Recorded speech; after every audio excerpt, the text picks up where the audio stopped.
the HAWE Tech Podcast. Hello everybody, welcome to our HAWE Tech Podcast. My name is Axel, I am Key Market Manager for Industrial Applications here at HAWE. Our question today is, do you know the limits of the HAWE compact power units in on-off mode?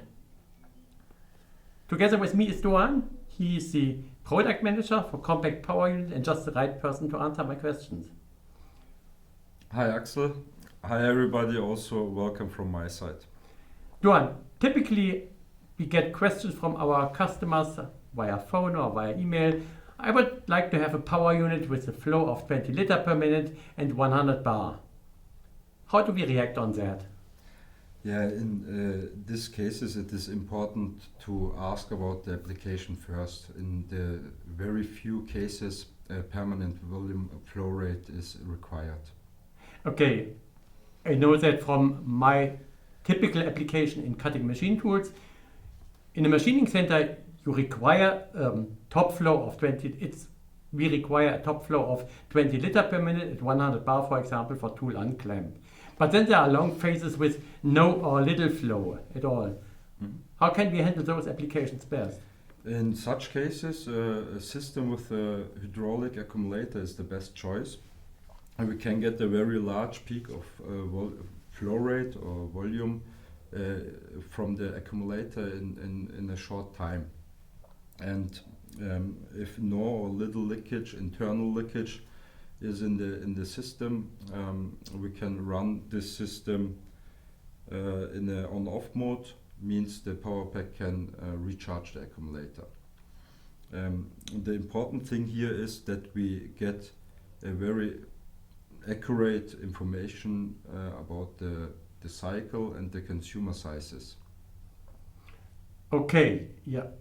Consumer size typically is no problem at all. This we can get from technical data and also from the drawings. So this is what my customers typically can answer easily. Mm-hmm. When we talk about the cycle, it becomes more difficult because, in particular for the machine tools, I often get the answer, yeah, the cycle is depending on what my end customer is doing with this machine. And then it is required to get into a deeper discussion with the customer, and after some talks, I usually get information about the kind of test cycle which is used as the machine and which is quite strong. And I think this test cycle is good for sizing our power pack. So what do we do when we have the cycle and also the size of the consumers? With the cycle and the consumer sizes, we can calculate the required flow rate, means the pump size, the motor size, the tank size, and also the size of the accumulator. And the ideal situation is there is no or little internal leakage in the system, so that we run the power pack in an on-off mode, means the power pack starts, recharge or charge the accumulator. The accumulator offers the required flow rate or the volume to the consumer, and when the accumulator reach a minimum pressure set by us, the power pack starts again and recharge the accumulator, and so on. And for this, or however, this also required that there are no losses in the system, especially in the directional valves we are adding on the power pack. And for this, we are using usually seated valves.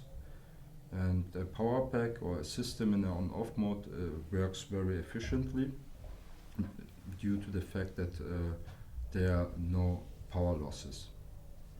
Okay, so it seems that on-off mode is in general a good solution, but I think we can't use it for all kind of applications. So what are the limits of the on-off mode?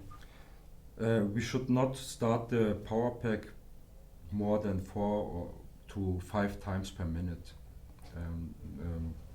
More frequent starts of the power pack should or could have a negative impact on the lifetime. Okay, I see. Okay, on-off mode is switching on-off is important, not more than 4 or 5 times per minute. That's what I got. But is there anything else we have to consider when we design the power unit, when we calculate the power unit?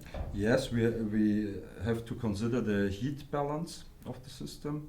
Even though the hydraulic system works very efficient, there are losses in the system, and with that losses or this losses we have to dissipate, and for that we have to know the cycle, so that we can calculate the resulting oil temperature. And with our power packs we have a housing with a finned structure, so the power packs can have a very good heat dissipation, and if necessary we